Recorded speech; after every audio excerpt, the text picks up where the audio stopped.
नमस्कार दोस्तों। तो ग्रुप ने निकाली है कुंडली हमारे अगले सीजीआई यानी कि सूर्यकांत शर्मा जी की। तो क्या है पूरा मुद्दा, आइए जानते हैं। हमारे चीफ जस्टिस बीआर गवई ने अपने उत्तराधिकारी के तौर पर सीनियर जस्टिस सूर्यकांत शर्मा के नाम की सिफारिश की है।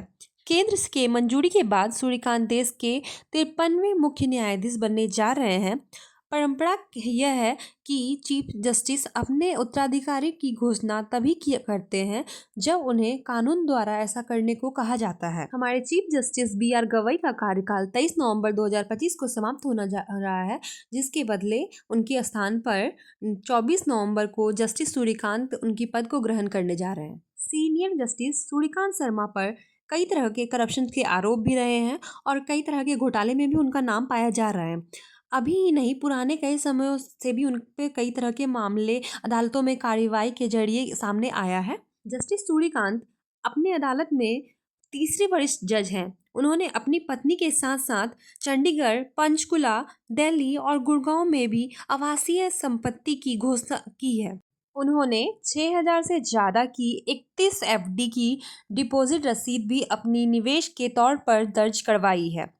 उनके पास लगभग 3 करोड़ 74 लाख जीपीएफ में है। साथ ही 100 केजी गोल्ड और 3 ब्रांडेड वॉच भी हैं। इनके अलावा 1 केजी सोना अलग से 6 केजी चांदी भी पाई गई है। सूर्यकांत पर गंभीर आत्मीयता की भी आरोप है। 2012 में एक रियल एस्टेट एजेंट ने जस्टिस सूर्यकांत पर कम कीमत दिखाकर करोड़ों की संपत्ति का अवैध कारोबार करने का भी आरोप लगाया गया था। साथ ही साथ 2017 में पंजाब में एक कैदी ने एक याचिका दायर कर सूर्यकांत पर 8 मामलों में रिश्वत लेने की जमानत देने का आरोप भी दायर किया गया था। इस याचिका पर 6 साल तक कॉलेजियम ने कोई सुनवाई नहीं की और वे पंजाब और हरियाणा के जज बने रहे। साथ ही अक्टूबर 2018 में उन्हें हिमाचल प्रदेश किया। उनको बार बार पदोन्नति मिलती रही, बार बार, क्योंकि उनका जो भी कुंडली था वो कहीं भी जांचा नहीं गया था, अच्छी तरह से तलाश पड़ताल नहीं की गई, उन पर कोई कार्रवाई नहीं की गई और साथ साथ उनको पदोन्नति और पैसा मिलता गया। सीनियर जस्टिस सूर्यकांत शर्मा ने अपने कैरियर की शुरुआत 1984 में हरियाणा के हिसार अदालत से शुरू किया था तथा 2010 में पंजाब व हरियाणा में महाअधिवक्ता बने, जहां से 4 सालों तक ये इसी पद पर रहे। फिर वही के जज बना दिया गया इनको। अगस्त 2012 में जब वो पंजाब और हरियाणा के जज थे, तब कंस्ट्रक्शन और रियल एस्टेट व्यापारी सतीश कुमार जैन ने भारत के मुख्य न्यायाधीश एसएच कपाड़िया को सूर्यकांत पर बराबर भुगतान न करने और 7 करोड़ 63 लाख की चोरी के आरोप लगाते हुए पत्र भेजा। जैन ने शिकायत में लिखा, चंडीगढ़ के सेक्टर 10 के आधिकारिक निवास और सेक्टर 16 के 2 कमरों और हरियाणा के पंचकुला में 15 एकड़ की मरम्मत का काम सूर्यकांत ने उनसे करवाया था और साथ जैन से करवाया था, यानी कि इस काम का 19 लाख रुपए खर्च हुए थे और सूर्यकांत ने उन्हें कोई भी किसी तरह का पैसा नहीं दिया था। फिर कुछ ही समय बाद सितंबर में दायर अपने शपथ पत्र में जैन साहब ने कहा कि शिकायत के बाद सूर्यकांत ने उन्हें 6 लाख रुपए दिए थे।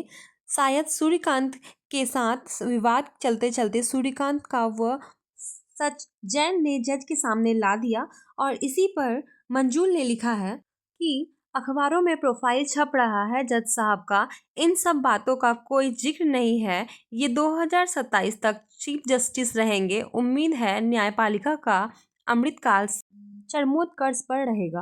ग्रोक लिखता है, जस्टिस सूर्यकांत की संपत्ति में एचयूएफ, परिवार और पत्नी के नाम पर एफडीआर, पीपीएफ जैसी बचतें शामिल हैं जो दादा परदादा के समय से चलती आ रही है। यह कृषि भूमि व निवेशों से जुड़ी लगती है। सुप्रीम कोर्ट जज की सैलरी लगभग 2.5 लाख तक मासिक है और 30+ वर्षों की सेवा से चक्रवर्ती ब्याज पर बचत राशि बढ़ सकती है।